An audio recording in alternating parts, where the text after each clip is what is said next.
পৃথিবীর সবচাইতে নির্যাতিত, নিপীড়িত এবং দুঃখ ক্লেশে ভরা মানুষটাকে আল্লাহ পাক এই এক মুহূর্তের জন্য জান্নাতে ঢুকে দিয়ে বের করে নিয়ে আসবে। বলবেন যে দুনিয়াতে দুঃখে ছিল, কষ্টে ছিল। এই ব্যক্তি বলবে, আল্লাহ কষ্ট কি জিনিস আমি জানি না, কষ্ট কাকে বলে আমি কষ্টের সংজ্ঞাই জানি না। এই ব্যক্তির তাকদিরে কি হবে পরে? এই ব্যক্তি জান্নাতের আরফ নামক জায়গায় দাঁড়িয়ে থাকবে, চেহারাটা ঘুরিয়ে দেওয়া হবে জাহান্নামীদের দিকে। সে বলবে যে আল্লাহ চেহারাটা খালি আমাকে জান্নাতের দিকে ঘুরায় দাও, আমি জান্নাতে যেতে চাচ্ছি না, খালি চেহারাটা ঘুরায় দাও, বাস এনাফ।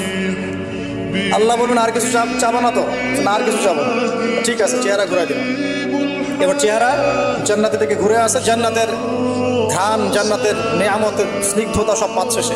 এবার বলছে আল্লাহ শুধু দরজার কাছে নিয়ে যেয়ে রেখে দাও, ঢুকতে চাবো না। আল্লাহ বলবেন যে এইবার কথা দিয়ে কথা রাখবা, ঠিক আছে, জান্নাতের দরজার সামনে গিয়ে রেখে দাও।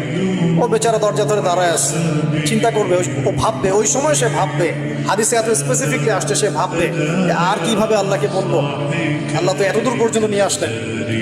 এরপর বলবে যে জাস্ট একটু উকি দিব, আল্লাহ খালি একটু উকি দিব, ঢুকানোর দরকার নেই, খালি উকি দিব। আল্লাহ পাক বলবেন দেখো আদম সন্তান, তোমরা কিন্তু কথা খুব কম রাখো। আদম সন্তান, তোমরা কথা দিয়ে কথা রাখতে পারো। ওই যে আদম আলাইহিস সালামকে বলা হয়েছিল না, ওয়ালা তাকরাবা হাদিহি শাজারা, তোমরা গাছের কাছে যেও না, তাও তারা গাছের কাছে চলে গেলেন। তোমরা কথা দিয়ে কথা রাখো না।